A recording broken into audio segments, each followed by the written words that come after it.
હાલો friends, આજે આપણે બનાવીશું કોબીના સંભારાની રેસીપી. તેના માટે મેં 100 ગ્રામ જેટલી કોબી લીધી હતી અને કોબીને મેં આ રીતે લાંબી સાઈઝમાં સુધારી લીધી છે. સાથે જ મેં 4 થી 5 લીલા મરચાં લીધા હતા અને તેને પણ મેં આ રીતે લાંબી સાઈઝમાં સુધારી લીધા છે. તમારે તીખો સંભારો જે પ્રમાણે બનાવવો હોય એ પ્રમાણે તમે લીલા મરચાંને લઈ શકો છો. હવે આપણે કઢાઈ લઈ લેશું અને તેમાં આપણે 1.5 પાવડું ભરી અને તેલ નાખી દેશું. તેલને આપણે થોડી વાર માટે ગરમ થવા દેશું.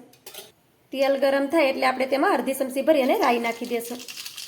ગેસની ફ્લેમને ધીમી કરી દેશું. અડધી ચમચી ભરી આપણે તેમાં જીરું નાખી દેશું. સાથે જ આપણે સપટી જેટલા મેથીના દાણા પણ નાખી દેશું. સપટી જેટલી આપણે હિંગ પણ નાખી દેશું. બધી વસ્તુ આપણી સરસ રીતે ફૂટી ગઈ છે. હવે પહેલાં તો તેમાં આપણે લીલા મરચાં નાખી દેશું. મરચાંને આપણે થોડી વાર માટે સાતળી લેશું. મરચાંને આપણે થોડી વાર માટે સાતળી લીધા છે. હવે તેમાં આપણે કોબીને નાખી દઈશું. થોડા મરચાં આપણે સતળે પછી તેમાં કોબીને નાખી દેવાની છે.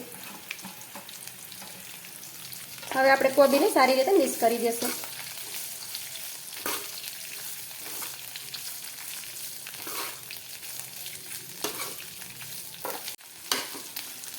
કોબીને આપણે સારી રીતે મરચાંની સાથે મિક્સ કરી દીધી છે. હવે તેમાં આપણે થોડી હળદર નાખી દઈએ.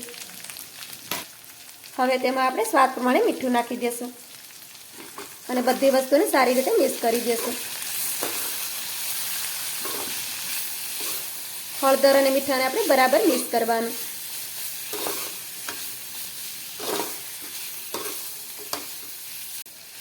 બધી વસ્તુને આપણે સારી રીતે મિક્સ કરી દીધી છે. હવે તેની ઉપર આપણે ઢાંકણ ઢાંકી દઈશું અને ગેસની ફ્લેમને આપણે ધીમી કરી દઈશું અને સંભારાને આપણે 2 મિનિટ સુધી સડવા દઈશું. સંભારાને આપણે ધીમો ગેસ રાખીને જ 2 મિનિટ સુધી સડવા દીધો છે. 2 મિનિટ થાય પછી સંભારાને આપણે ચેક કરી લેવાનો. તો 2 મિનિટ પછી તમે જોઈ શકો છો કે આપણો સંભારો છે તે સરસ રીતે સડી ગયો છે. આ રીતે સંભારાને તમે જોઈ શકો છો કે સંભારો આપણો બિલકુલ પણ કાચો નથી. હવે આપણે ગેસની ફ્લેમને બંધ કરી દઈએ. તો આપણો સંભારો બની અને તૈયાર થઈ ગયો છે. તમારી સંભારાની રેસીપી તમને સારી લાગી હોય તો લાઇક, શેર, સબસ્ક્રાઈબ કરવાનું ભૂલતા નહીં. તો મળીશું એક નવી જ રેસીપીની સાથે. ત્યાં સુધી બધાને જય માતાજી.